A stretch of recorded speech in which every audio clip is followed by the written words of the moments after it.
This is Scotty Reed with BTR News with a news report for you. We have on the phone with us Mr. Carl Dix of RefuseFascism.org. As you can hear in the background, you may hear that there is a protest going on. This is the Surround the Trump International Hotel rally that started today at 4 o'clock p.m. Eastern Time. It is still ongoing. You can also follow them on social media. You can get live video feeds of the protest. Just use the hashtags Into the Streets, hashtag Flood DC, and hashtag No Fascist USA. Thank you for taking time out to join us, Mr. Dix. Can you tell us why you are there personally and some of the things that you are looking to confront with the incoming Trump administration? Yeah, I mean, we are in the streets here in Washington, D.C. We're marching through the city, and we're going to pick up people as we go, and then we're going to bring those folks down to the Trump International Hotel, because this is action aimed at stopping the Trump-Pence regime before it gets started. We're not just here to register that we don't like Donald Trump. We don't. We see that he has campaigned on a fascist agenda, that he has assembled a team of fascists to carry out that agenda, that it is unacceptable and it must be stopped. And we're reaching out to people who feel how horrible a Trump-Pence regime will be and letting them know and challenging them that they can't sit back and feel that way and not act on it. Because if they act, if the millions and millions of people who hate Donald Trump and everything that he stands for come into the streets in Washington, D.C. and bring it to a halt, come into the streets in New York, in Atlanta, in Chicago, in Los Angeles, in Charlotte, everywhere else, we can create a political crisis that will force the people on top to make a move, and that move could be preventing this regime from taking power. That is what we're aiming to do, and we're letting people know it's late in the game, but the game ain't over. So get off the sidelines and get into the game and join us in acting to stop this regime. Mr. Dix, given your past activism regarding mass incarceration, which this network contends is a continuation of slavery, but Donald Trump has announced his immigration policy, what he intends to do with mass deportations. This also plays into mass incarceration, also private prisons, and he's expressed his support for private prisons. So given your background in mobilizing against incarceration, how concerned are you about this incoming regime on those issues? I mean, very concerned. I mean, look, Donald Trump has said he wants to bring stop and frisk the whole country. I was in New York, and Cornel West and I began fighting together around stop and frisk because we knew that it treated black and Latino youth as criminals, guilty until proven innocent, if they could survive to prove they're innocent. Well, Trump wants to take this profiling of black and Latinos nationwide. He's got a guy he's going to make head of the Justice Department who thinks that the U.S. should execute more people. That will be, I'm sorry, Mr. Dix. I'm sorry, Mr. Dix, to interrupt you, just so the people know who we are talking about. You're talking about the likely confirmation for U.S. Attorney General Jeff Beauregard Sessions, who is a sitting senator. Please continue, sir. Yes, and this is going to mean that, and look, I know that this system has brought horrors down on people before Donald Trump. I ain't thinking that everything was hunky-dory and Trump is going to come in and mess it up. I know there are horrors, but Trump has promised to put those horrors on steroids. That's how much he's going to amp them up. And he's talked about cutting away at the civil liberties that allow people to stand up and fight against these horrors. So we have to not let this go down. I was in the hearings where Jeff Sessions was being supposedly questioned by the senators, and senator after senator was getting up there and talking about what a nice guy Jeff Sessions is. This is a man who said that the people he knew in the Ku Klux Klan, he thought they were good people until he found out that some of them smoked pot.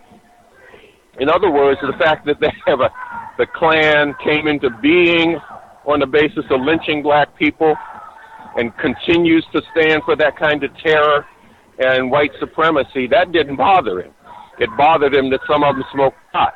That tells you what this man is about, and it says something about Donald Trump, that this is who he wants to run the Justice Department.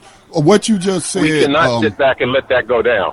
What you just said about Jeff Sessions' comments on cannabis, again, there is concern from the cannabis legalization community, which we just saw a whole lot of states this past election either legalize recreational or medicinal cannabis. The outgoing Obama administration has pretty much been hands off on those state issues.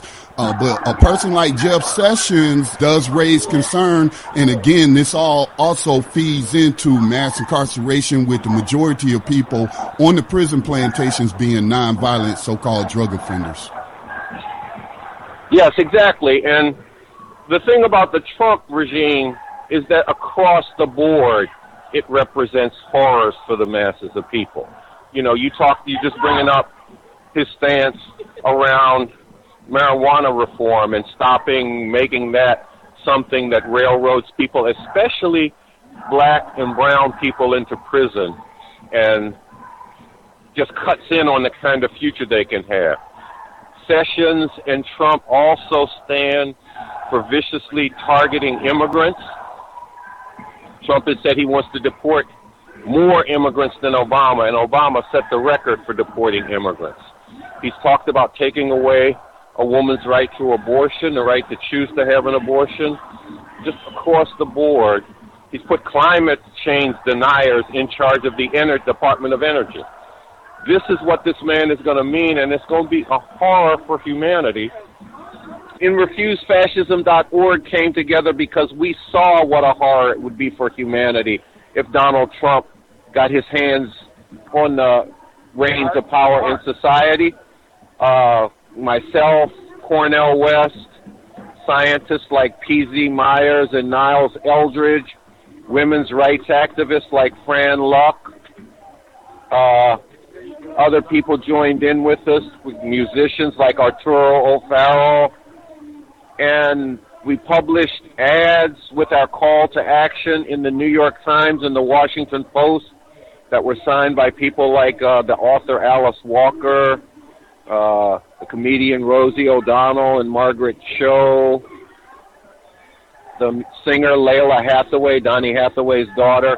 A lot of folks stepped into this because what brought us together is we need to stop this, and we need to stop it before it gets started. And I really urge everybody in the sound of my voice to go to RefuseFascism.org, see what we're doing, and then join in and become part of it.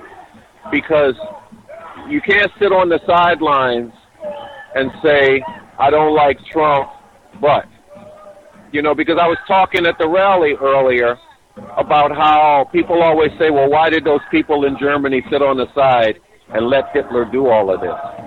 Well, we got an American Hitler who's coming to power. Are we going to sit on the side? Are people going to sit on the side and let this go down? Or are they going to step up and step out and say, no, we refuse to allow this to go down? Because folks be talking about, say, Harriet Tubman and how heroic a figure she was. Well, we have a need for some modern-day Harriet Tubman to deal with the horrors that this American Hitler is going to bring down if he's allowed to take the reins of power. And we don't want people who are thinking about this and thinking, well, I don't like it, but maybe I can get by under it. It won't hit me directly. We do not want to be people like those good Germans who stood by while people were thrown into the concentration camps. We want to be like the Harriet Tubmans, the Fred Douglasses, the Rosa Parks, the people who stood up and said, we're not going to let this injustice go down. We're going to throw down to stop it. Well, thank you for speaking with us today, Mr. Carl Dix. Again, the website, you can get more information at refusefascism.org. Sir, we want to let you join your comrades in protest of the incoming Trump regime, and you be safe out there. Okay. All right. Thank you for having me on, brother.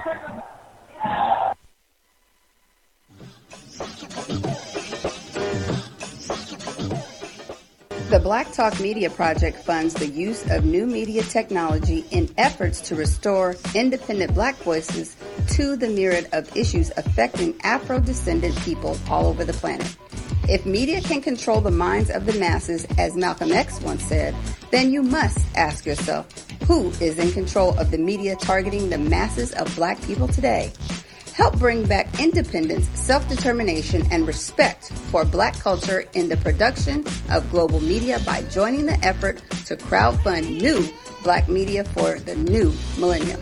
Visit blacktalkmediaproject.org for more information on how you can invest in public Black radio for the masses.